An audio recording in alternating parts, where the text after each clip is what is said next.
Nagluksa ng mga 5 araw ang mga Iranian dahil sa pagpanaw ng kanilang presidente na si Ibrahim Raisi. Hindi maikakaila na marami ang mga nagluluksa dahil sa pagpanaw ng presidenteng ito. Subalit, marami ding mga report sa iba't ibang news agency na marami ding mga Iranian sa iba't ibang panig ng mundo ang nagse-celebrate sa pagpanaw ni Raisi. Maging ang mga kalaban ng Iran, hindi man nila maipakita ang kanilang tuwa sa pagpanaw ng presidenteng ito, pero sa loob ng kanilang puso ay may kaunting saya kahit na ang oposisyon ni Raisi. Marami ding mga grupo o mga militanting grupo ang nalulungkot sa pagpanaw ni Raisi, tulad na lang ng Hamas, ng Hezbollah at ng Houthis. Libo-libo namang mga Iranian ang dumagsa sa funeral ni Raisi. Nangyari ang helicopter crash mismong sa teritoryo ng Iran matapos makipagtagpo si Raisi sa presidente ng Azerbaijan dahil sa isang inauguration ng dam. Kasama ring pumanaw ang foreign minister ng Iran at iba pang 7 kasamahan nito. Dumalo kasi si Raisi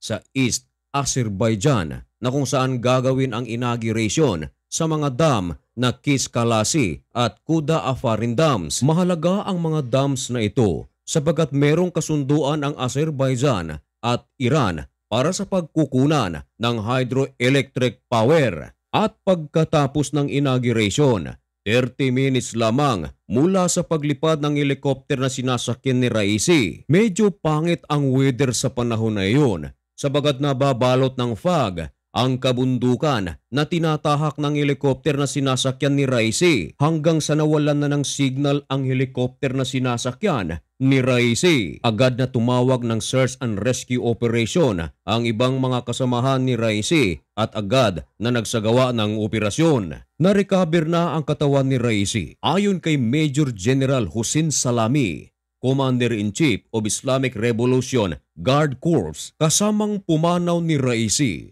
ang East Governor ng Azerbaijan Province na si Malik Ramati, maging ang Foreign Minister ng Iran na si Hossein Amir Abdullahian at ang Tabriz Friday Prayer Leader na si Ayatollah Muhammad Ali L.E. Hashim, at kasama rin sa mga nasawi ang IRGC Brigade General Muhammad Mehdi Musabi, maging ang Head of President's Security Team, pilots Colonel Mohsen Daryanos.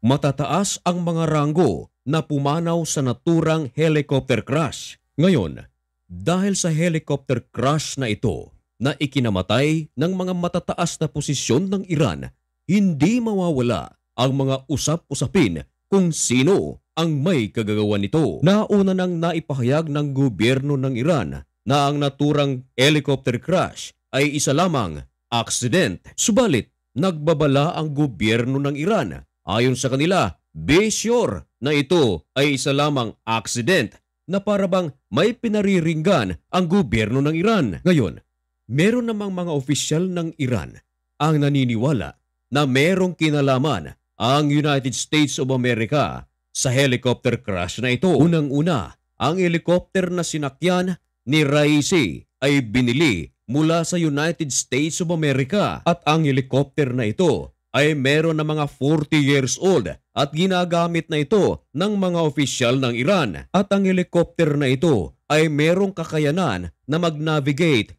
kahit paman sa mga masasamang panahon gaya ng bagyo, fog at iba pa. Ayon man sa ibang mga initial report na meron daw mga parte ng helicopter na nawawala at ito ay mga tsuri lamang at wala pang matibay na ebidensya kung meron nga bang kinalaman ang United States of America. Subalit, nang marinig ito ng Pangulo mismo ng Estados Unidos na si Joe Biden, agad na nagsalita ito at naglabas ng pahayag. Ayon sa kanya, it wasn't us. Wala raw silang kinalaman sa pagpanaw o sa helicopter crash na sinasakyan ni Raisi. Meron pang isang tsorya na kumakalat na sa pagpanaw ni Raisi, tinatawag itong Mossad hit job. Ibig sabihin, pinalalabas na may kinalaman dito ang Mossad. Ulitin ko mga kaibigan, ito ay tsorya lamang. At dahil sa conspiracy theory na ito, agad na nagsalita ang isa sa mga Israeli official at sinabi nito, "It wasn't us." Nagsalita ang Foreign Minister ng Iran na si Javad Zarif at tahasang pinagbintangan ang United States of America dahil sa pagpanaw ni Raisi. Ikinokonek ni Javad ang sanksyon ng United States of America sa Iran. Nagsalita ang kampo ng USA sa pamamagitan ni Lloyd Austin, "It wasn't us." Maaaring mga engine failure lamang ang nangyari at walang anumang sangkot dito. Ngayon, meron namang pangatlong tsorya tungkol sa pagkamatay ni Raisi. Tinatawag itong succession rivalry, or ang ibig sabihin nito mga kaibigan ay yung mga taong nasa baba nais palitan ang nasa taas upang sila ang umupo, at dahil sa pagkamatay ni Raisi kinakailangang may pumalit dito. Umuugo ngayon ang pangalan ni Ayatollah Khomeini at may anak ito na nagngangalang Mojtaba Khomeini. Ngayon ang tanong ay may kinalaman ba ang mga Khomeini tungkol sa helicopter crash na sinasakyan ni Raisi? Kung baga, ang pangatlong tsuri ay political pa rin. Meron kasing mga kumakalat na balita na kung wala na si Raisi, ang papalit nito ay ang anak ng Supreme Leader na si Mojtaba Khomeini. Isa ito sa mga kumakalat na tsuri tungkol sa pagkamatay ni Raisi. Para bang Game of Thrones. Alam nyo ba mga kaibigan na pinili ni Ali Khamenei si Ibrahim Raisi upang maging presidente ng Iran? At ang pang-apat na tsorya tungkol sa helicopter crash na sinasakyan ni Raisi ay ang space lasers. May mga naniniwala na ang sinasakyan na helicopter ni Raisi ay tinira ng isang laser. Subalit, ang tsuri na ito ay napakalayo sa katotohanan. Pero ang tanong, bakit nga ba gagamitin ang space laser tungkol sa pagbagsak ng sinasakyan na helikopter ni Raisi? At bakit naman naging sangkot ang Israel dito? Noong 2018 sa California sa Estados Unidos, nagkaroon ng wildfire. At alam nyo ba kung sino ang pinagbintangan dito? Ang mga Israelita. Gumamit daw ng laser. Sa ngayon ay hinihintay pa ng buong mundo ang resulta ng investigasyon ng gobyerno ng Iran kung ano ang katotohanan tungkol sa helicopter crash. At ang apat na mga tsoryang ito ay nananatiling nasa mga basura.